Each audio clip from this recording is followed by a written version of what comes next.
পাউরুটি দিয়ে এত সুন্দর কালোজাম মিষ্টি আপনারা কিভাবে তৈরি করবেন, এটার রেসিপি আজকে আমি আপনাদের সাথে সহজভাবে শেয়ার করব। তো আমি ফার্স্টে 1 প্যাকেট পাউরুটি নিয়েছিলাম। তো সেই পাউরুটিগুলো এখন আমি চারপাশে যে লাল অংশ, ব্রাউন অংশ সেগুলো আমি কেটে ফেলে দেব।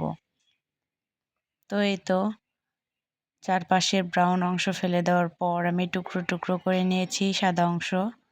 আমার এই মিষ্টি বানাতে সাদা অংশ লাগবে। তো তারপর এখানে 2টা এলাচ আমি থেতো করে নিয়েছিলাম, সেগুলো দিলাম। তারপর 2 চা চামচ চিনি আর 1 চিমটি লবণ দিয়ে নিলাম। আর এটা হচ্ছে একটা ডিমের সাদা অংশ, সেটা দিয়ে দিলাম। এখানে আমি কুসুমটা ইউজ করিনি।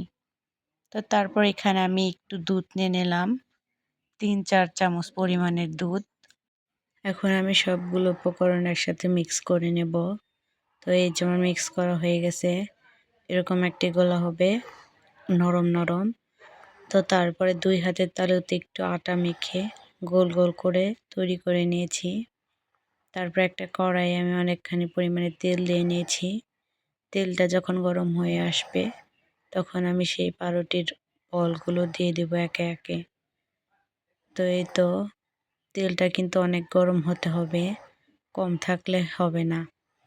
তো এই তো তারপর আমি হাই হিটে জাল দিয়ে এরকম কালো লাল লাল করে ভেজে নিলাম।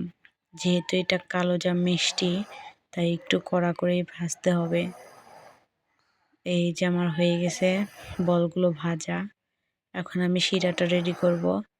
তার জন্য এখানে আমি একটা পাতিলে 1 পিস সমান চিনি নিয়েছিলাম এবং ওই পিসের মাপেই 3 কাপ পরিমাণের পানি দিয়ে নিয়েছি। তারপর এখানে একটা ছোট্ট গুড়ের দলা দিয়ে দিয়েছি। আপনারা চাইলে চিনি দিয়েও বানাতে পারেন। তো তারপর আর কি 2টো সাদা এলাচ দিয়ে আমি জাল দিতে শুরু করলাম।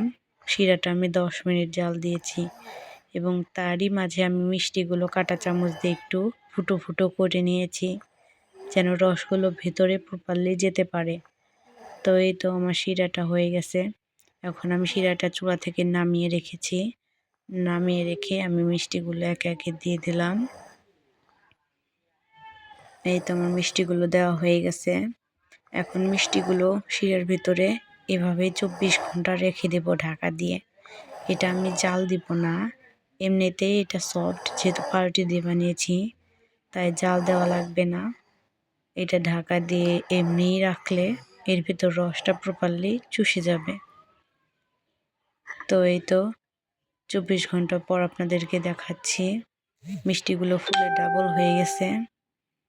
আর দেখেন কত সুন্দর হয়েছে,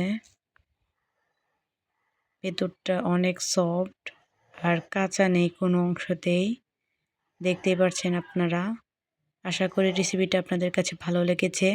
ভালো লাগলে একটা লাইক, কমেন্ট আর শেয়ার করে দেবেন।